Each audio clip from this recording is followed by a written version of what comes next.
LiberalViewer presents. So, welcome to the January 29th edition of LiberalViewer Monday Media Mix-Up.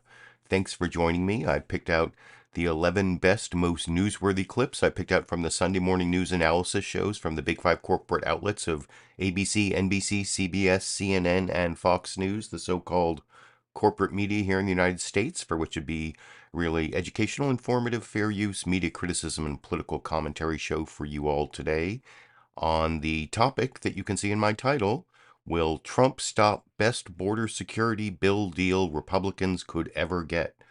I don't know. I used up all 100 characters on that, but the point is that there's this situation at the border, what Fox News calls Biden's border crisis, and a group of senators, Chris Murphy, a Democrat, James Lankford, a Republican, and then Kirsten Sinema, an independent or whatever she is, have all been negotiating this bipartisan deal that looked like it was gonna give Republicans more border security than they ever thought they could get from a bipartisan deal. You know, if you've been following this, like the failed bipartisan comprehensive immigration reform deals from George W. Bush, Barack Obama, Donald Trump, all of them failed to get uh, an immigration deal. And in most of those cases, the Democrats were asking for some sort of path to citizenship for the 10, 12, 15, however many undocumented immigrants that don't have a path to citizenship are in the country right now. And because of circumstances that with all of these refugees seeking asylum coming to our southern border, the Biden administration needs more authority and more money and is willing to give a lot more border security and even changes in asylum law and all sorts of stuff Republicans were never able to get in any of those previous deals. Well, it's on the table now, and apparently Donald Trump is going to sink the whole thing because he'd rather run on there being no border deal, even though he's not going to be in office for another year, and they need to do something about all these refugees coming to our border and asking for help. And anyway, that's the main topic. I'll also be covering the breaking news that just broke right at the end of the Sunday morning news analysis shows that Iranian proxies used a drone to kill 3 U.S. service people and wounded like 3 dozen others in this U.S. military base in the far corner of northeastern Jordan, right by Syria and Iraq. And it may cause some increase in or escalation in the war between Hamas and Israel, a more regional conflict that's been sort of ramping up over the last few months since October 7th. And so I'll discuss that briefly. I'm going to show sort of a prescient clip where Martha Raddatz talked to the chairman of the Joint Chiefs of Staff in an interview before this news broke, but asked several questions that were really applicable. And then I'll also briefly cover the big verdict against Donald Trump, where basically I almost made the topic of my video this week. Donald Trump's mouth costs him millions, or Donald Trump's big mouth. Donald Trump can't keep his big mouth shut, costs him $83 million or some variant of that. And I'm going to show a couple clips on that and then the prescient clip before I get to the immigration topic. So it's a little bit different than the way I usually schedule the clips. If you look down in the video description, you can see short summaries of all 11 clips, as well as the source of all of my clips. And for my political comedy, I'm going to talk about the E Jean Carroll $83 million punishment that Donald Trump got from. This is the second time he's been punished for first sexually abusing E Jean Carroll in a Bergdorf Goodman dressing room back in the 1990s, and then repeatedly calling her a liar and defaming her when she said that it happened. And anyway, a jury previously found him liable, that he did it and that he lied about it. And then this jury increased his punishment based on some other times that he defamed her, and they made fun of that on Saturday Night Live Weekend Update in like the first minute of the program, and I will show you that clip and talk to you about it a little more after we watch it together over here. The jury in his defamation case has ordered Donald Trump to pay writer E Jean Carroll $83.3 million. And Trump is a billionaire, so obviously he immediately hit up your grandma for $5. They ordered Trump to pay $83 million. That's how unlikable he is.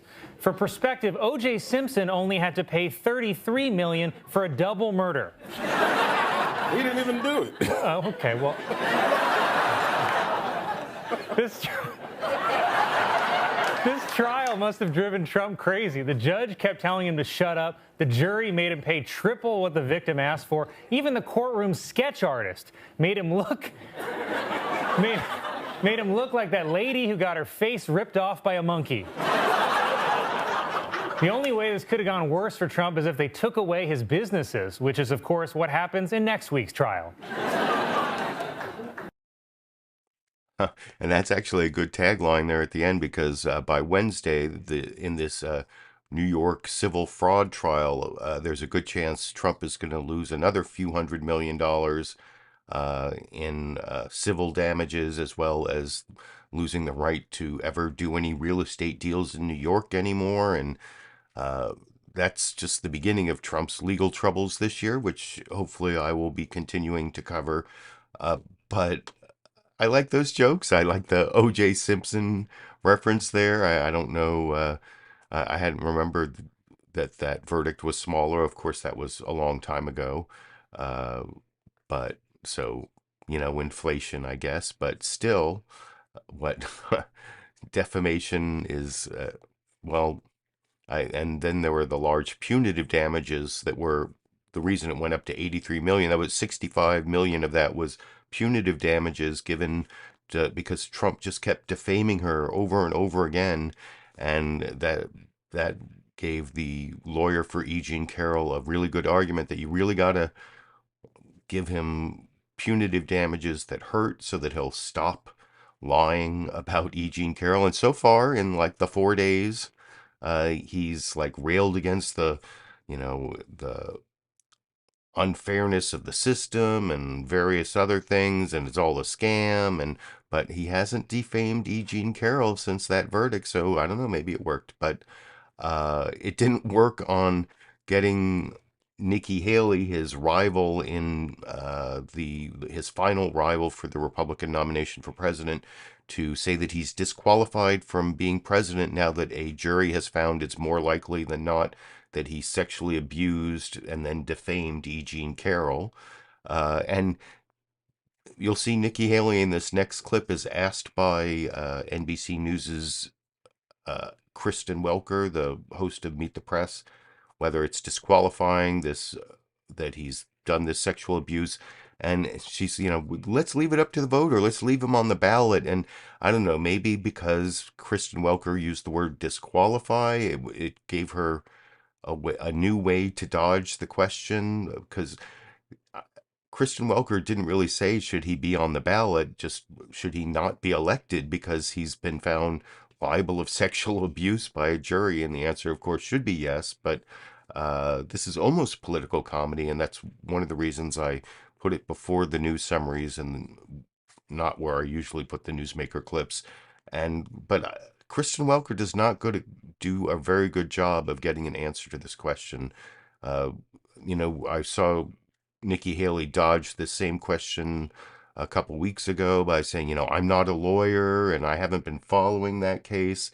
And she sharpens it a little bit here, but why can't she say that someone who's been found liable for sexual abuse of, basically raping a woman should not qualify, no one should vote for him for president? But she doesn't say that, and I'll talk about that a little more after we watch that clip from Meet the Press. Oh, by the way, the entire episode of Meet the Press is down under sources in the video description. They uploaded the full episode to the NBC News channel. The full Face the Nation episode's available, and I it's all under sources in the video description, but here's that clip from NBC News Meet the Press. I'll talk about with you a little more after we watch this bad answer and bad cross-examination together over here. All right, let's talk about the court cases. On Friday, a jury ordered Donald Trump to pay writer E Jean Carroll $83 million in damages for defamation. As you know, this was a year after a different jury found him liable for sexual abuse. You have said, and you repeated here, maybe it's fair, maybe it's not. But let me just ask you on the substance of the jury's ruling, should that be disqualifying to be president? I think the American people decide who should be disqualifying. I've always thought it's the same thing with the RNC picking the nominee. We don't need to take over anything that the American people have the right to do. I think that I have always said I think Donald Trump has the right to be on the ballot. I've always said I trust the American people. They know how to make good decisions. And so I think that they're going to see this for what it is. They see that he's completely distracted. They see that he's going on these rants about how he's the victim. And I think that's exactly what we don't need a strong leader to be. And so, you know, these court cases are going to keep happening one by one. We're going to keep seeing him in a courtroom, and we're going to see him come out and do a press conference. That's not what you want a president to be. But more than that, that's not what we want Russia to see. That's not what we want China to see. And that's not what we want Iran to see. And what is unique about this case is that the jury has now ruled. They have found him liable of sexual abuse. Do you not trust the jury and their findings, Ambassador? I absolutely trust the jury, and I think that they made their decision based on the evidence. I just don't think that should take him off the ballot. I think the American people will take him off the ballot. I think that's the best way to go forward, is not let him play the victim, let him play the loser. That's what we want him to do at the end of the day. Just to be clear, do you think it's disqualifying, Ambassador? I don't think he should be taken off the ballot. I think the American people will decide if he's disqualifying or not. We don't do that, Kristen, in America. Anybody that wants to run can run. And I think that's really important. We have seen a lot of people try and infringe on our freedoms and our democracy. We can never let that happen. I don't want a political party deciding who's right and wrong. I don't want, you know, any judges to decide who deserves to be on the ballot and who doesn't. I want the American people to decide it. That's what the heartbeat of America is, our democracy. Let's let the American people decide who they want to lead this country. Ambassador, just one more time before we move on, and we are going to move on to another topic, but you have said his advanced age makes him unfit. You have just now called him unhinged. Why give him a pass on this issue where a jury has found him liable for sexual abuse?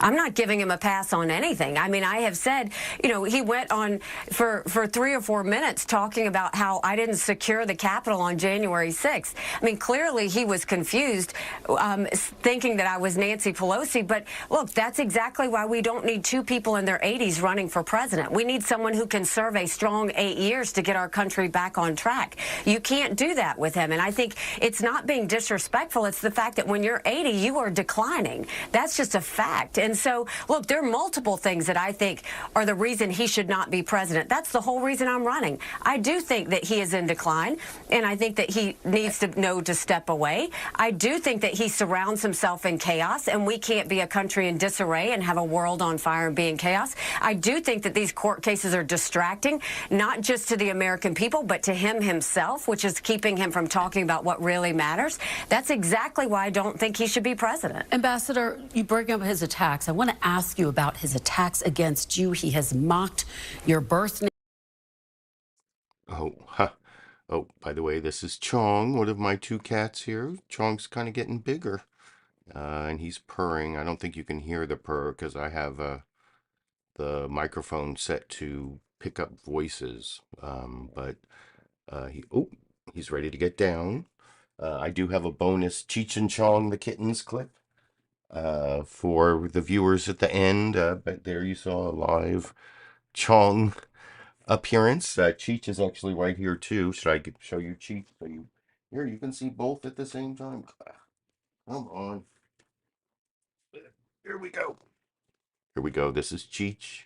You can see Cheech is the medium hair. They look somewhat alike, but they do kind of look different. He has this big fluffy tail.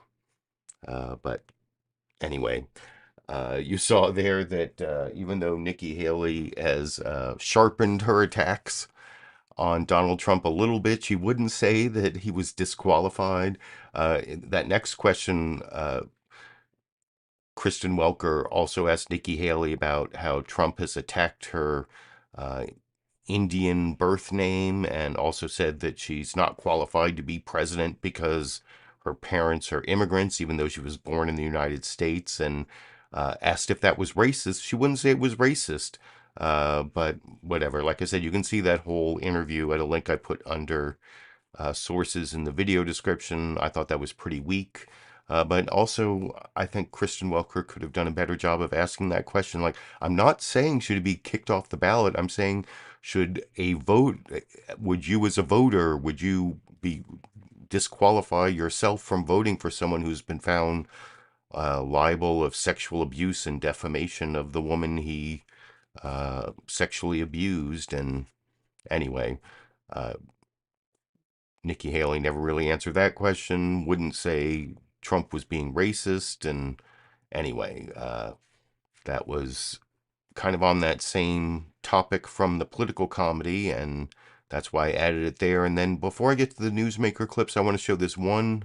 Before I get to the news summaries and the rest of the newsmaker clips, I also wanted to show Martha Raddatz's, or part of Martha Raddatz on ABC's This Week with George Stephanopoulos. She did this interview of the chairman of the Joint Chiefs of Staff, Charles Q. Brown, which is kind of interesting. You know, I've talked about how Martha Raddatz is really heavily embedded in the military, and she often carries the water for the military and brings their, she's a spokesperson for the military industrial complex sometimes, it seems, but she does ask probing questions and she gets a lot of access, like she got to interview the chair of the Joint Chiefs of Staff on This Week yesterday, and in kind of a prescient way asked some questions about, does Iran want to go to war with the United States? Are we being tough enough with Iran? And this was all before the latest Iran proxy drone strike on this, Tower 22 in the northeast corner of Jordan, where 3 U.S. soldiers were killed, and is probably going to lead to some sort of escalation of the conflict between the United States and Iran. And you can see some good questions and answers on that topic, even though it hadn't happened yet, from ABC over in this clip.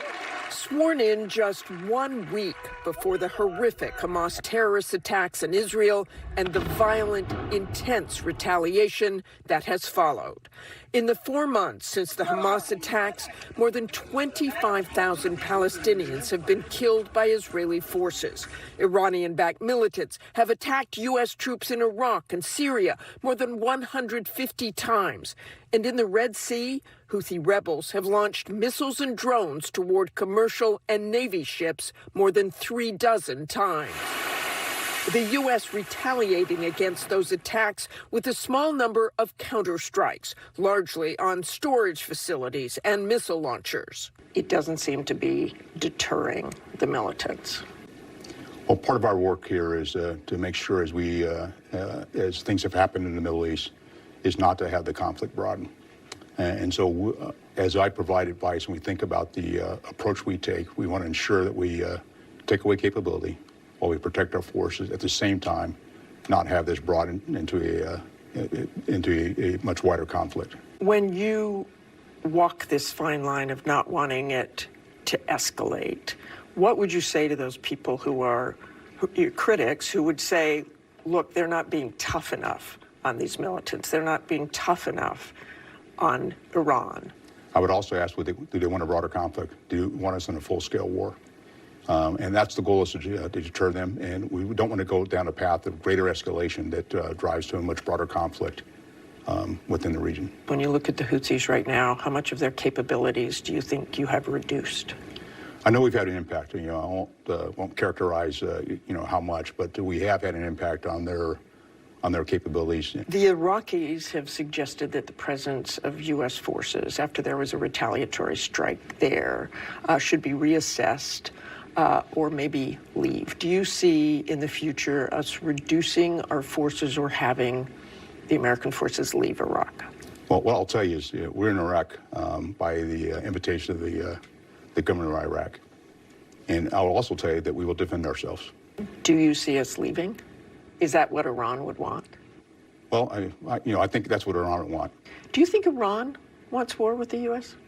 No, I don't think so. I know you started this job a week. And then Martha Raddatz goes on to ask about whether the U.S. is doing enough to minimize the casualties Israel's inflicting in Gaza.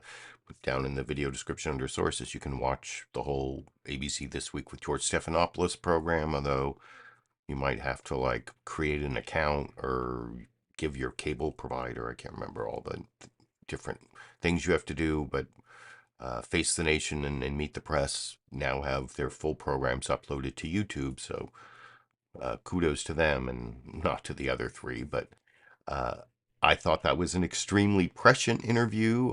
I mean, almost clairvoyant, asking, well, I mean, I guess those were important questions to ask even before this latest incident. But I think from all the analysis I've seen, Iran really doesn't want a full-scale war with the United States. But some of these proxies are trying to show that, they're in the fight against, the Zionist entity, as they call it, and they're united, they're American masters. And some of this is about showing that they're in the fight, I guess. But I don't think Iran wants a direct conflict, and hopefully one won't happen. I mean, the chairman of the Joint Chiefs of Staff probably has a lot more information than I do on that topic, and you heard his answer. But I guess after this latest incident, we'll have to wait and see what the Biden administration does in response and how provocative it is and whether that escalates the conflict. Hopefully it won't. But not much coverage of that because it happened right at the end of all the Sunday shows. And now I'm going to get to my main topic about this immigration bill, the bipartisan immigration bill that a Republican, a Democrat, and an independent have almost finished negotiating in the U.S. Senate. And now looks like the right-wing Republicans, under the orders of Donald Trump, will be killing. That's sort of reported in the longest of the news summaries here, the Fox News Sunday news summary. Shannon Bream and Matt Finn report on that. They report on breaking news. Republicans have come up with articles of impeachment for Biden's Homeland Security Secretary Alejandro Mayorkas because he's not securing the border or whatever. And they also, they talk about the border crisis on all the other Fox News shows. It's Biden's border crisis. I don't know why they are too journalistic on Fox News Sunday to call it Biden's border crisis, just a border crisis. It's not like they're journalistic in almost any other way. So I don't know why they do that. And they talk about that. And then the conflict between the federal government and Texas on this razor wire the states put up that the Supreme Court says the federal government can take down, and there might even be like a physical conflict between forces, or who knows. Anyway, I'll talk about all of that a little more after we watch the longest of the news summaries from Fox News Sunday together over here. Hello from Fox News in Washington. Stunning numbers for the month of December arrived in a Friday afternoon news dump. Customs and Border Patrol protection confirming that the U.S. southern border saw more than 302,000 migrant encounters, breaking the record previously set in September and marking the first time that number has surpassed the 300,000 mark. The hot button election year topic comes as House Republicans move forward with the impeachment of DHS Secretary Alejandro Mayorkas. Fox News can report this morning there will be 2 articles of impeachment laid out by the House Homeland Security Committee set to be marked up this week. The first will focus on GOP accusations that Secretary Mayorkas willfully and systematically refused to comply with the law. The second article argues that Secretary Mayorkas has breached public trust, making false statements and obstructed oversight of the Department of Homeland Security. In a moment, we will speak with the GOP's lead negotiator on the border, Oklahoma Senator James Lankford, and Florida Republican Senator Rick Scott, who's opposed to what he knows of the deal so far. But first, we turn to Fox News correspondent Matt Finn live from the southern border as the standoff between Texas officials and the federal government heats up. Hello, Matt.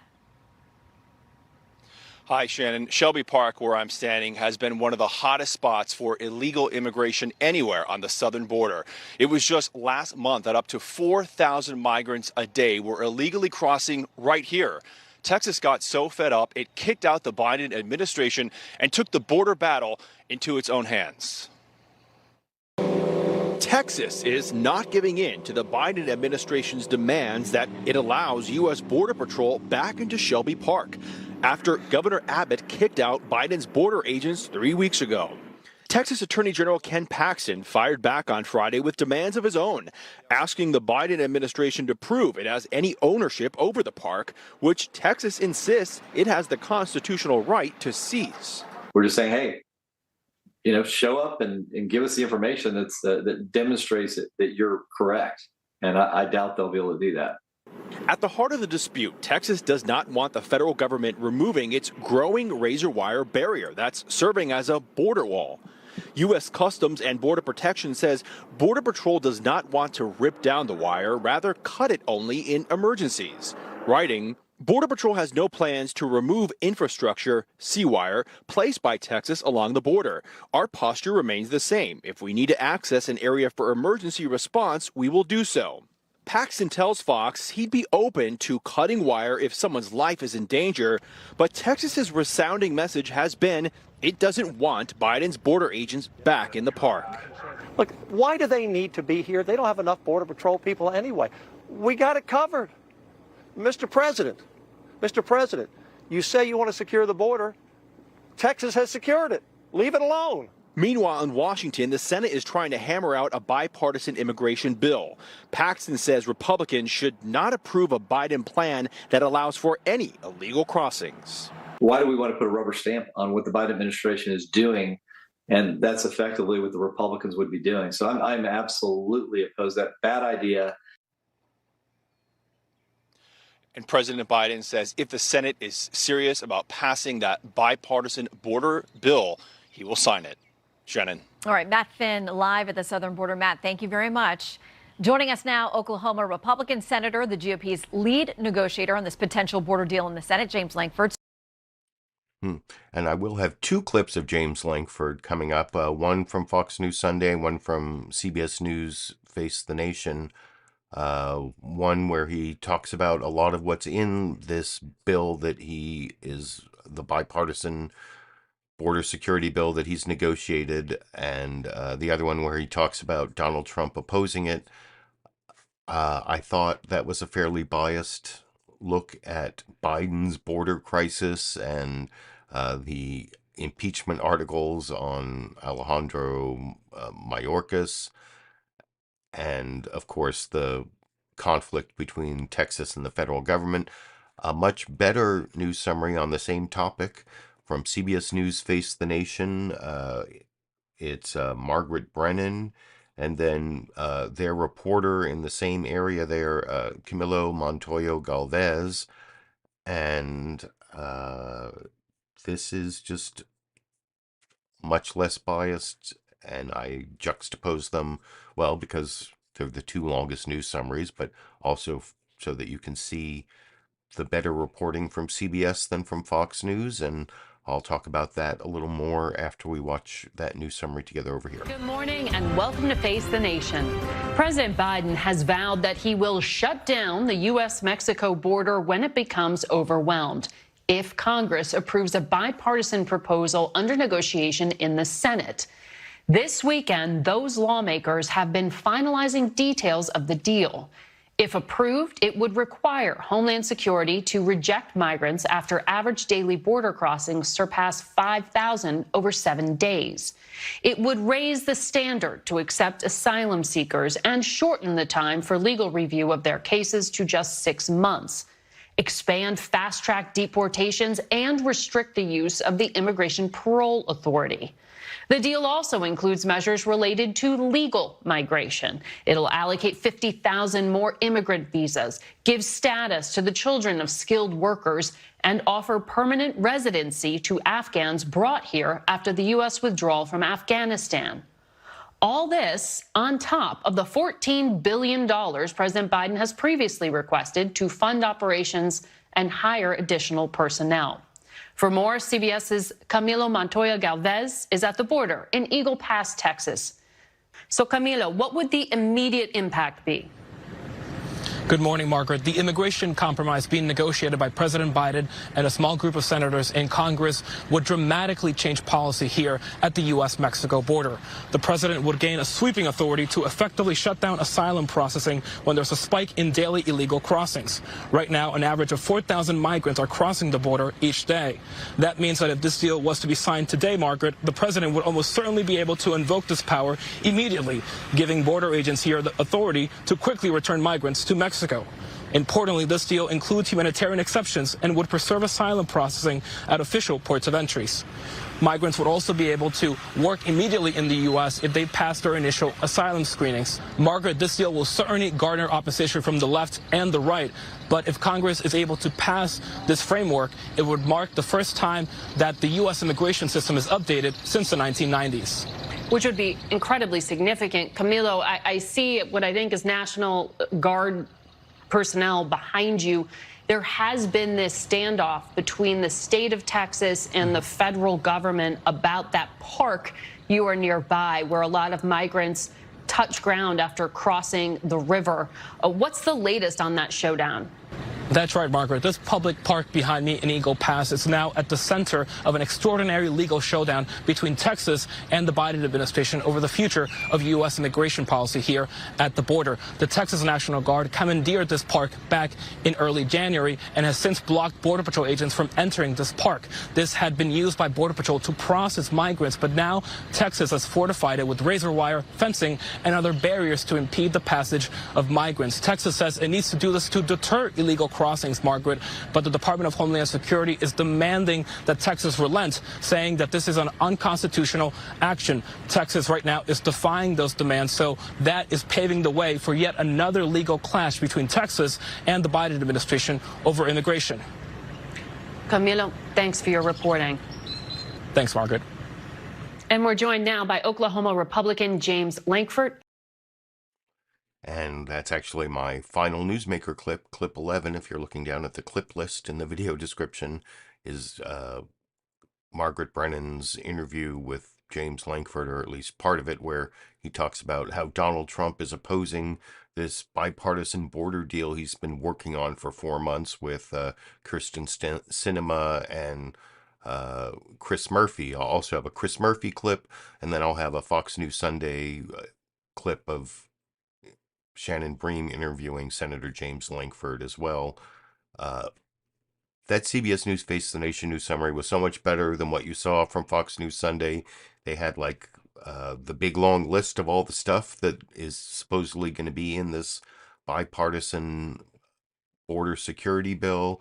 They talked about how there hasn't been any sort of immigration reform of any kind passed since the 1990s. I watched so many bills die. The George W. Bush tried to do it. Barack Obama tried to do it, where there was this bipartisan bill. Lindsey Graham was like one of the negotiators for this bipartisan comprehensive immigration reform bill during the Obama administration. But then when he decided to run for president in 2015, he decided he rejected his own bill, and it never passed. It never got taken up by the Republican House. And then, of course, Trump tried to work something out with the Dreamers and the wall, and they never got any sort of agreement on any of that. And like I said at the beginning of the program, this border security bill is all border security. It like gets rid of,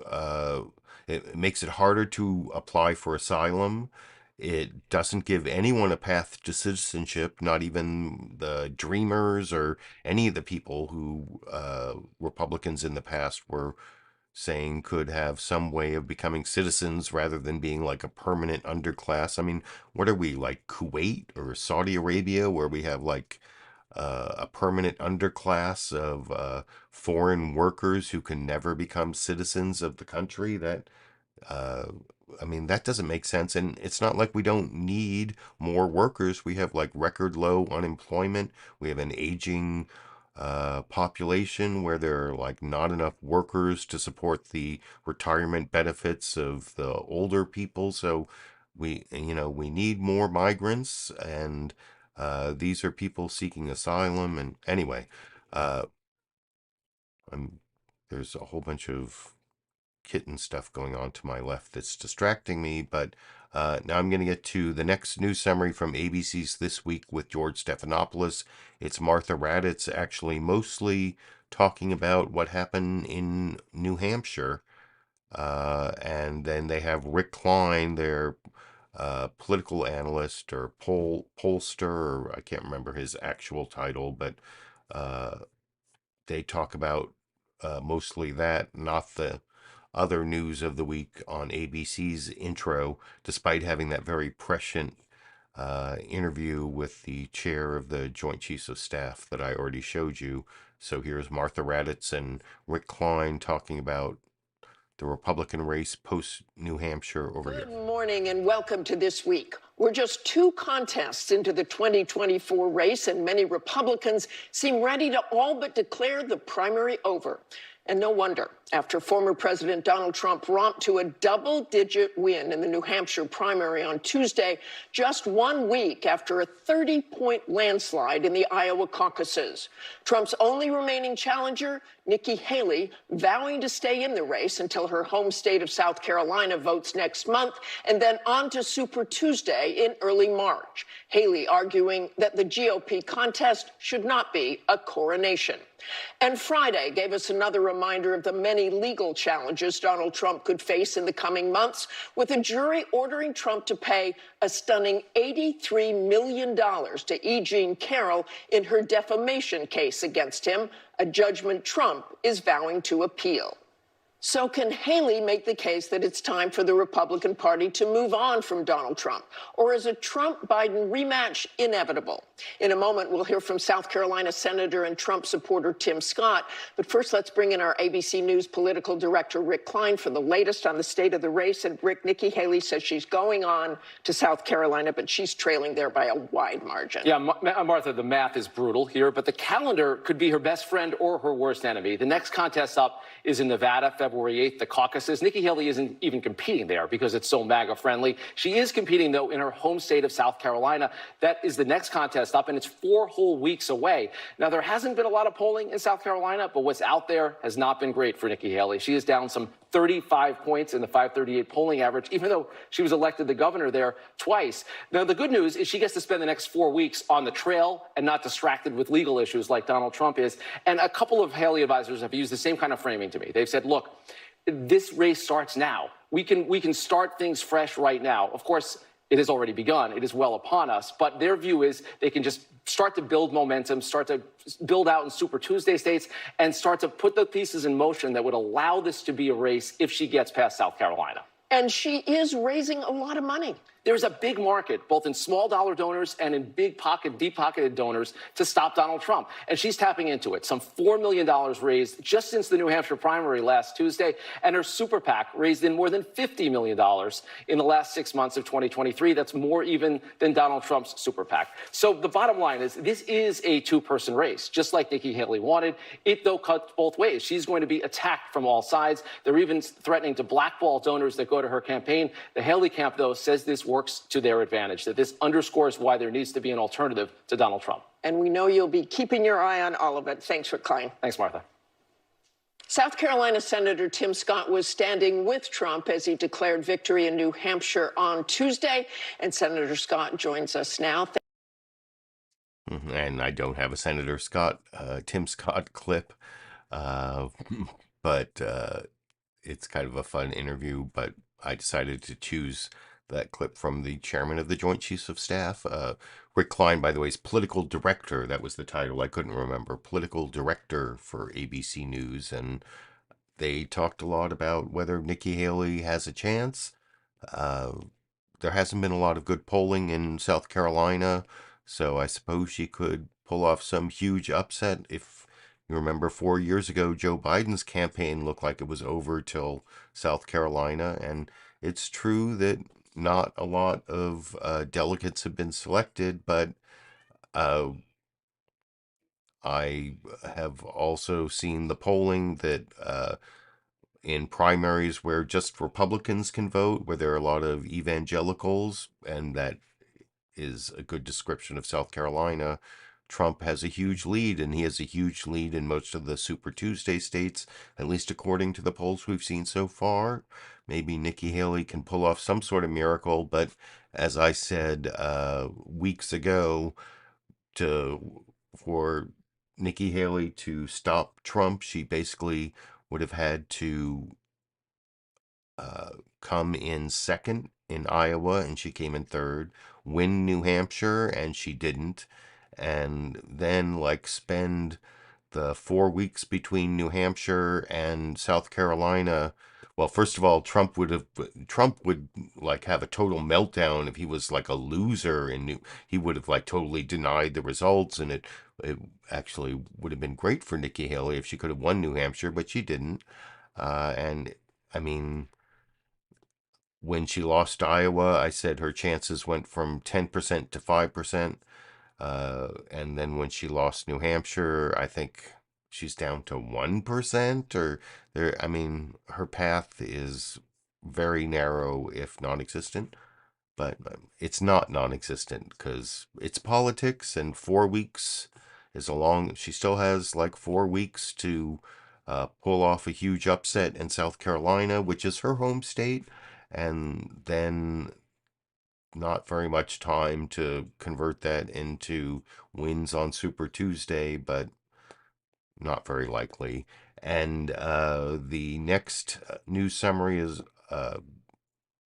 and this is the second to last one, and the last one's less than a minute, but this is 3 minutes from NBC News' Meet the Press, where they actually talk about negotiations going on with the director of the CIAs in the Middle East, trying to work out some deal for a 2-month ceasefire between Israel and Hamas, and the release of the remaining 100 hostages that have been in captivity for 3-4 months now, since October 7th. So it's a pretty grim situation, and it did get somewhat covered on the news programs, even though I don't have any more clips than the very beginning of this NBC News Meet the Press news summary. And then they go on to New Hampshire results, or it's Kristen Welker, New Hampshire results, and the presidential race, because they have that exclusive interview with Nikki Haley to go into, and I'll talk about that a little more after we watch that NBC News Meet the Press news summary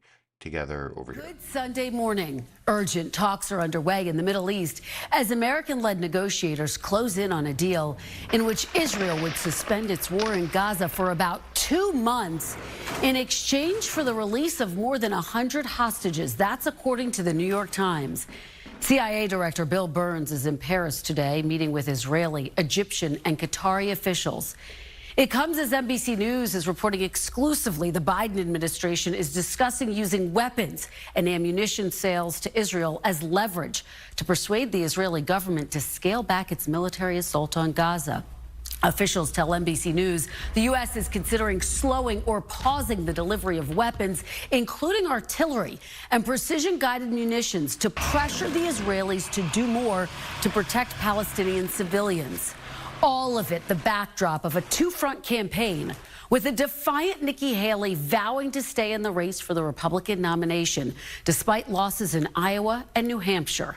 The next big battleground, Haley's home state of South Carolina, where overnight she sharpened her attacks against former President Trump.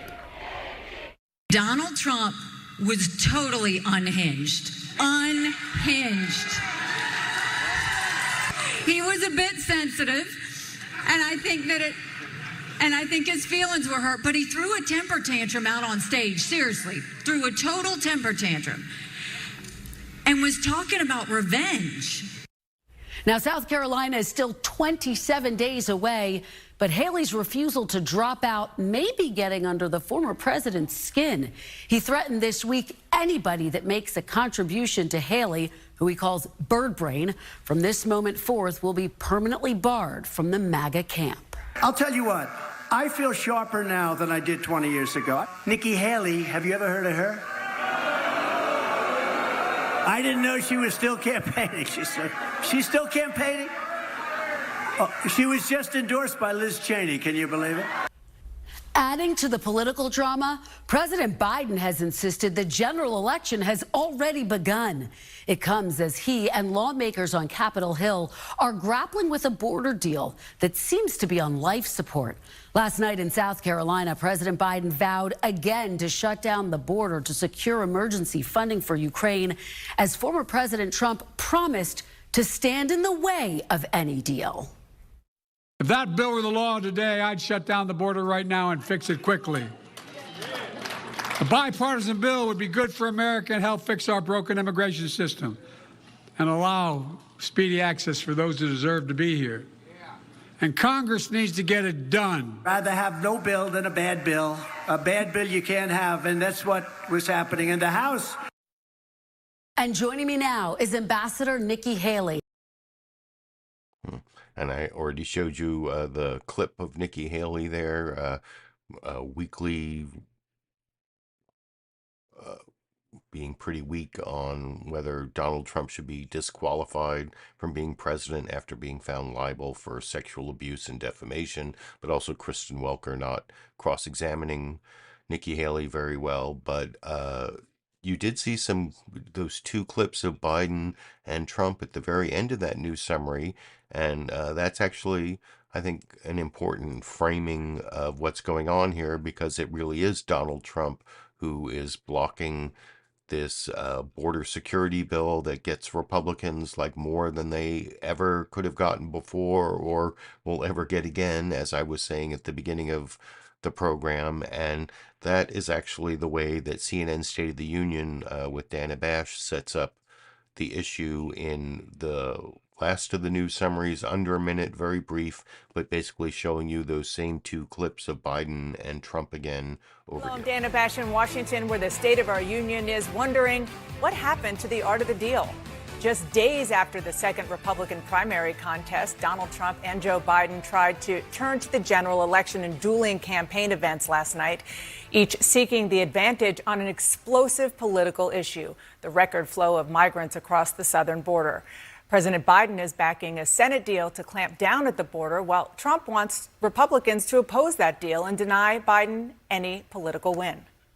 A lot of the senators are trying to say respectfully they're blaming it on me. I said, that's okay. Please blame it on me. Please. Because they were getting ready to pass a very bad bill. If that bill were the law today, I'd shut down the border right now and fix it quickly.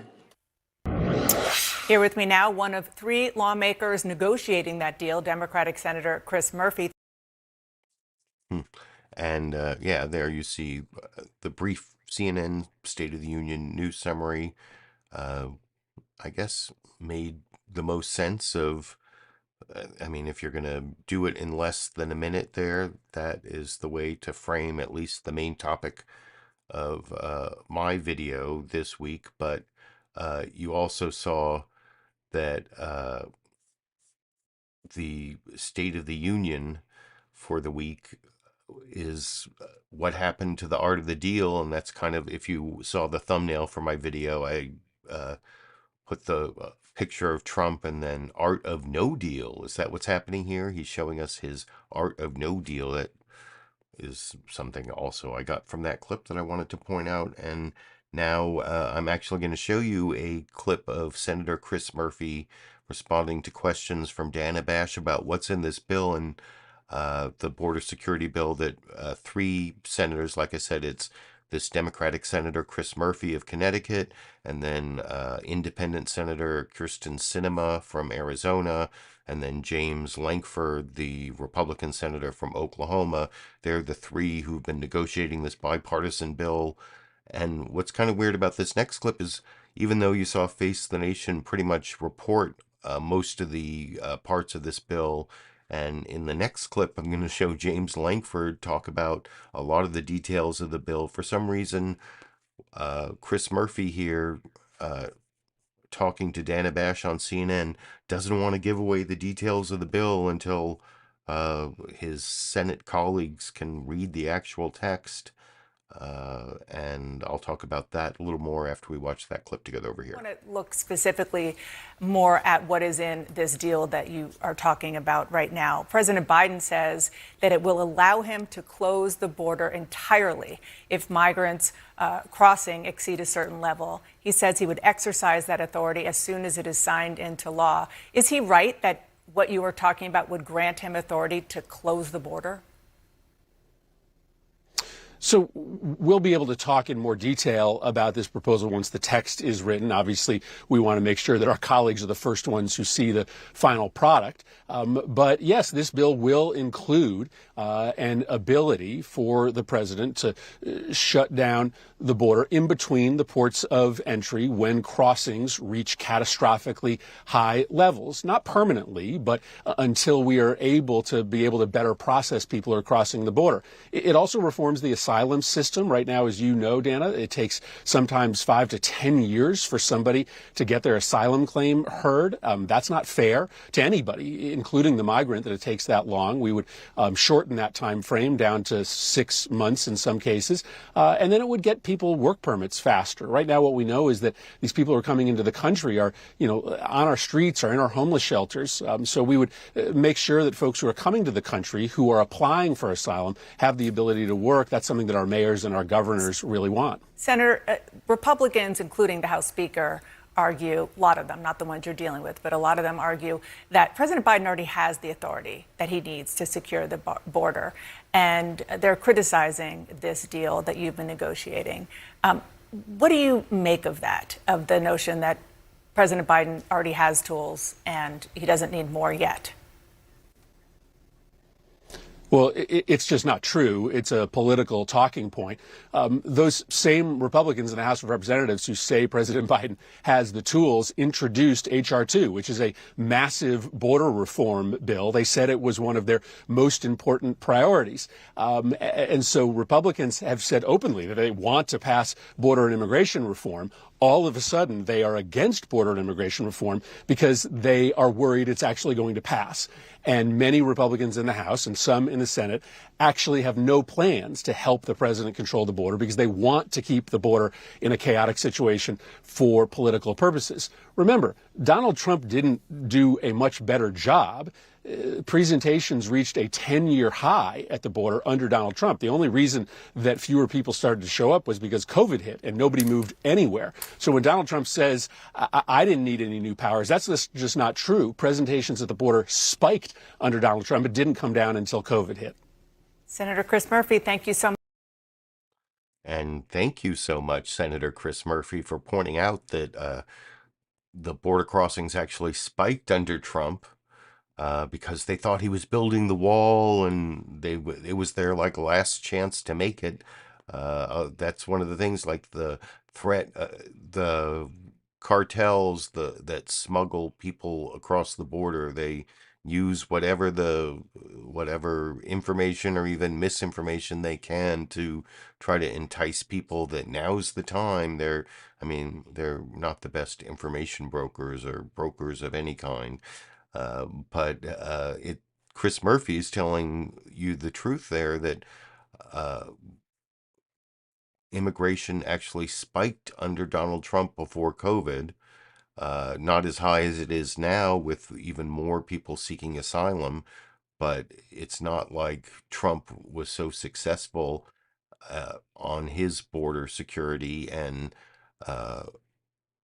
the increased powers are also something that administrations, Republican and Democrat, have wanted for a long period of time. Not so much the people who are supportive of the rights of people to seek asylum and the restrictions on asylum. Maybe that's why Chris Murphy didn't want to get into some of those details that are not so popular with a large part of the Democratic Party, in terms of making it harder for people who are in trouble to request asylum and get into the United States pending the resolution of their asylum requests. And anyway, there are a lot of problems. Even though this is the best border deal Republicans will ever get, it's definitely not the best one Democrats could ever get. So, I mean, there's no, like I said, no pathway to citizenship for anyone, and it makes it a lot harder for people to request asylum and get released into the interior of the United States while they await the resolution of their asylum claim. So that's not a great thing. But also, I don't know why Chris Murphy didn't give those details for sure, but maybe because he's embarrassed of those really restrictive parts of this bipartisan bill.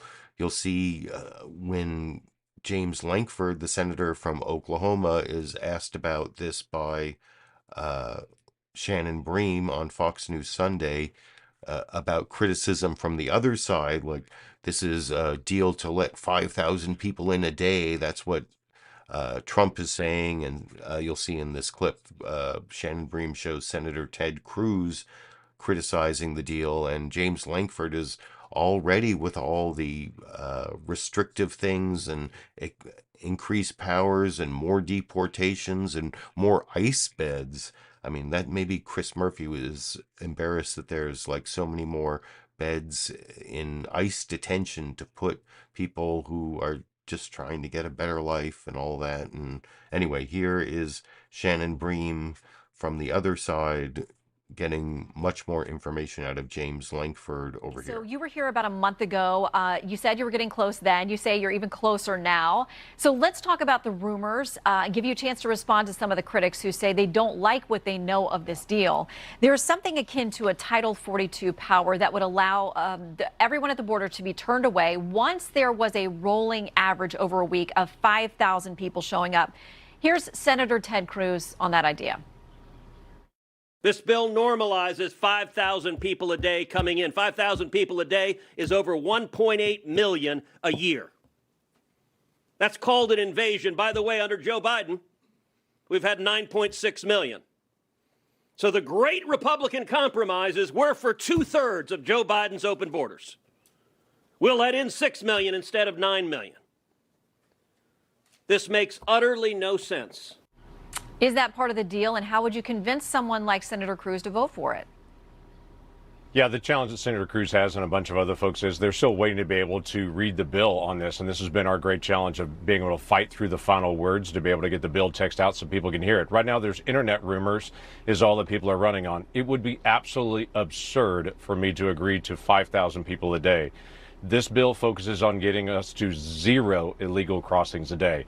There's no amnesty. It increases the number of Border Patrol agents. It increases asylum officers. It increases detention beds so we can quickly detain and then deport individuals. It ends catch and release. It focuses on additional deportation flights out. It changes our asylum process so that people get a fast asylum screening at a higher standard and then get returned back to their home country. This is not about letting 5,000 people in a day. This is the most misunderstood section of this proposal. And let me tell you briefly what it is. In the last 4 months, we've had 7 days. In 4 months, we've had 7 days that we had less than 5,000 people. This is set up for if you have a rush of people coming at the border closes down, no one gets in. This is not someone standing at the border with a little clicker saying, I'm going to let one more in, we're at 4,999, and then it has to stop. It is a shutdown of the border, and everyone actually gets turned around. Okay. That's the focus that we have right now, is how do we actually intervene in this administration and turn people around, not let people in. So there may be some initial measurement. You get to that rolling 5,000 in a week, and then it's 0 from that point on, but there is some initial measurement. Our Bill Malugin is reporting that the number would dial back then to about 3,750 a day at the border, and then once you hit that for about 2 weeks, the gates would open again. Can you confirm or deny that? Yeah, it's not, again, it's not gates opening. That's a misunderstanding of the bill itself. It's how many can we process and actually deport. When you raise the standard for people coming across, when you increase the detention beds, when you increase deportation flights, you're not letting people in. And people are thinking about how the Biden administration is running it now. Right now, the Biden administration is allowing, for instance, 1,500 people a day just to come to the ports of entry, get a work permit, and get released in the country. People coming between ports of entry get what's called a notice to appear and get released in the country. All of that stops. We're focused on how many people can we process quickly and then deport out of the country, not release into the country. It would be absurd for anyone to be able to propose something to say we're just going to slow the number of releases. We're focused on how do we actually enforce our border and get us back to zero people actually crossing the border illegally. Every administration has struggled to be able to get the authorities in place to be able to actually enforce our border. Let's put them in place. So, Senator. So, yeah, there you saw Senator James Lankford talk about all the really nasty, draconian parts of this bipartisan border security bill that a lot of people in the Democratic Party would never really want to happen. That's probably why you didn't hear them from Chris Murphy in the previous clip. But there's a lot of restrictions added, a lot of powers, even if President Biden doesn't use them. If President Trump becomes president again, then he's going to definitely use those powers to shut down the border and deport a lot of people who might have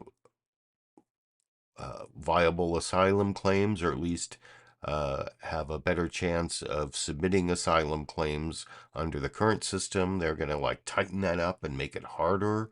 It's like the opposite of what you see with, that poem on the Statue of Liberty, give us you're tired, you're poor, you're huddled masses yearning to be free, and we'll put them in ICE detention beds and then put them on planes back to their countries of origin. That, I don't remember that in was that Emma Lazarus? Isn't that Emma Lazarus's poem on the Statue of Liberty? I don't know. You can let me know what you think, or if anyone remembers in the live comments or the recorded show comments. But I actually have only one more newsmaker clip to show you. It's another Senator James Lankford clip.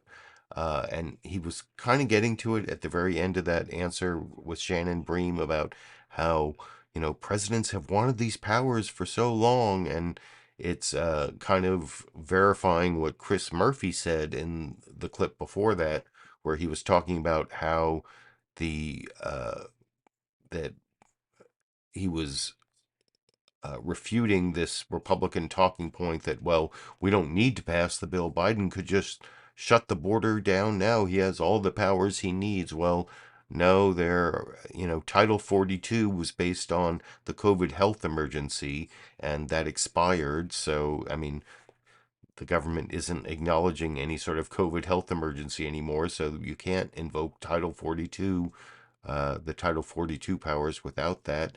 And this is a new, quasi power that, as I was saying after, that last clip, they're really draconian and over-restrictive, and more than what most Democrats would ordinarily vote for. It's the best deal Republicans could ever get, and Donald Trump is opposing it. And that's actually the question that Margaret Brennan asked James Lankford in this last clip about, why is, you're a conservative Republican, why is Donald Trump the leader of your party pretty much here, or cult leader of your party, I guess?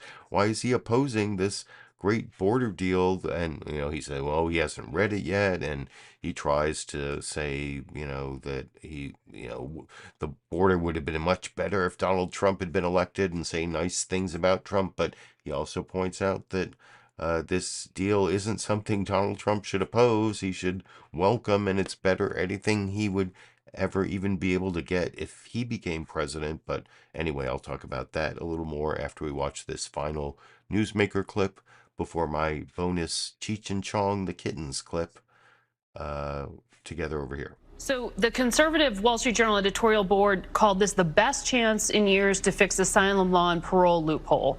But Donald Trump, who is the front runner to be your party's nominee in 2024, is telling Republicans not to support this. Here's what he said last night in Las Vegas.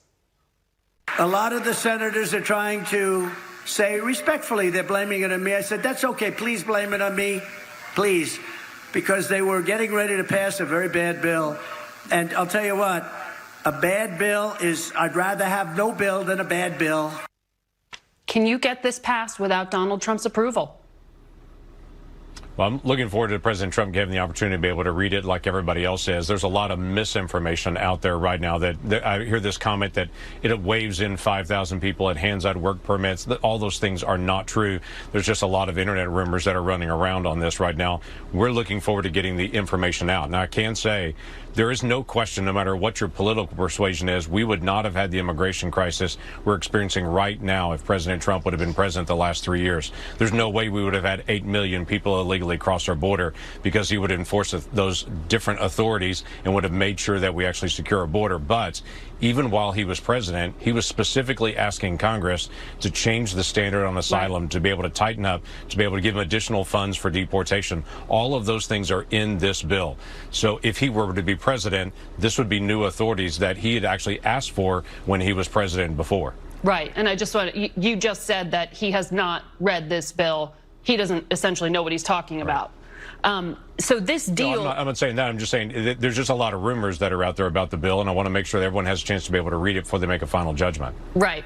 So the deal you just said would give any future president and the current one new authorities. So on the trail, Trump has vowed to block legal immigrants based on their beliefs, to end birthright citizenship, to carry out mass deportations, and he has not ruled out separating kids from their parents.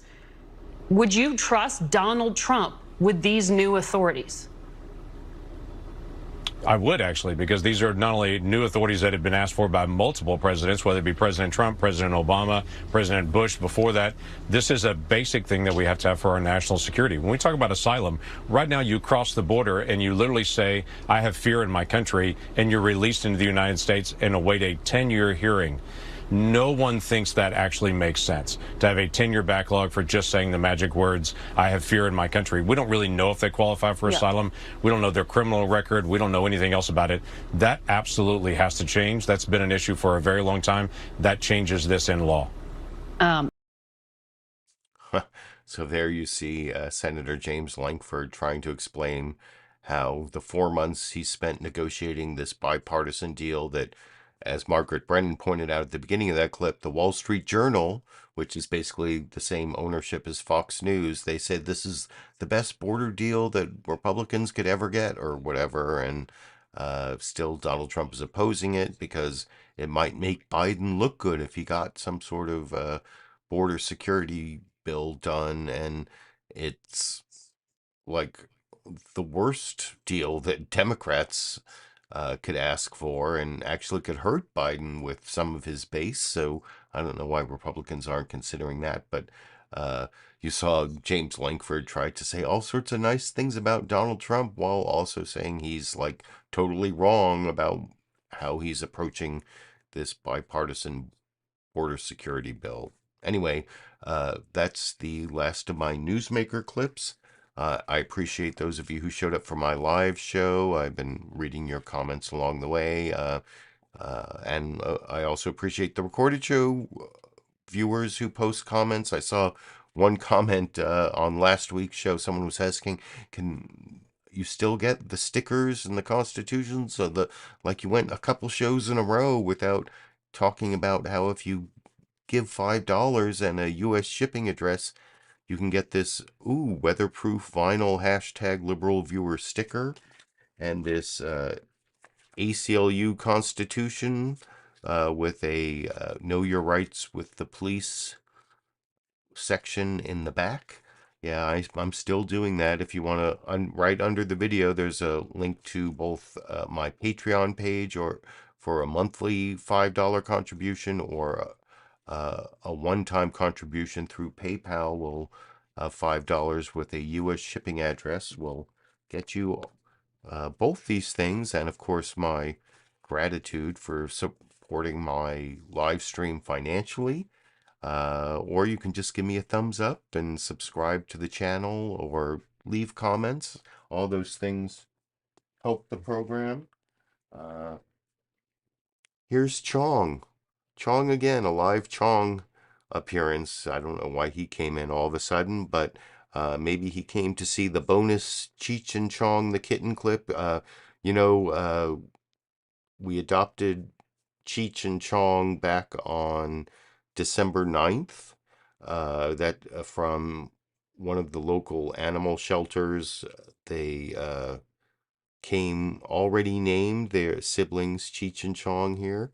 I'm having a little battle here, I guess. With Chong.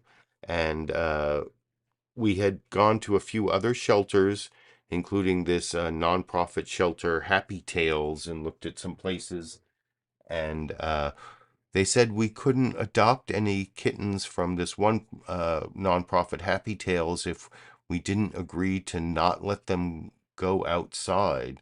And I don't know if that was a deal breaker or not, because we've had Cheech and Chong since early December, and we haven't let them outside yet. Of course, it's winter here in Sacramento, but in some ways it's easier not to let the cats out, I guess.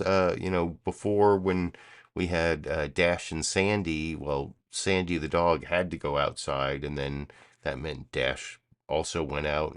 But it's actually kind of a pain to have to open the door all the time for dogs and cats, or even just cats. And so far, maybe we will just keep Cheech and Chong inside, and they haven't shown a lot of any sort of definite need to go out. But this bonus Cheech and Chong clip shows how somebody's mewing at me here. The bonus Cheech and Chong clip shows how they have some interest in what's going on outside, so maybe we'll have to change our decision. I don't know. You can let me know what you think in the comment section as to whether it's cruel to let cats go outside, or I don't know. But here you can see maybe they are going to want to go outside in this clip.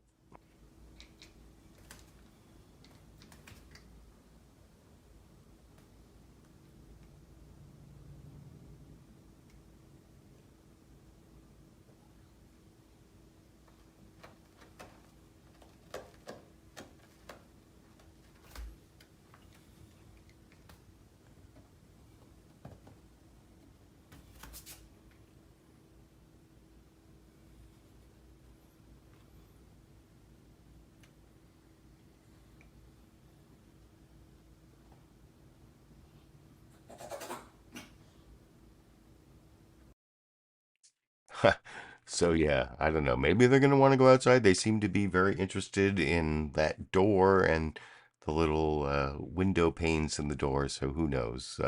You can let me know what you think in the comment section about whether Cheech and Chong should be allowed to go outside or not. And anyway, that's the end of the live stream. I will be back next Monday and every Monday at least through January 20th of next year. We're down to the last year of the live stream probably, but I do want to see what happens all the way through Inauguration Day of 2025. But I'll keep doing the live stream every Monday until then, and maybe I'll have some other reason to upload a video this week or next week, or I'll start making some more edited, produced videos in between Mondays. Who knows? But anyway, I appreciate all of you who are still watching the live stream, and until next Monday, or until I have some other reason to upload a video, I guess I'll be seeing all of you around the internet.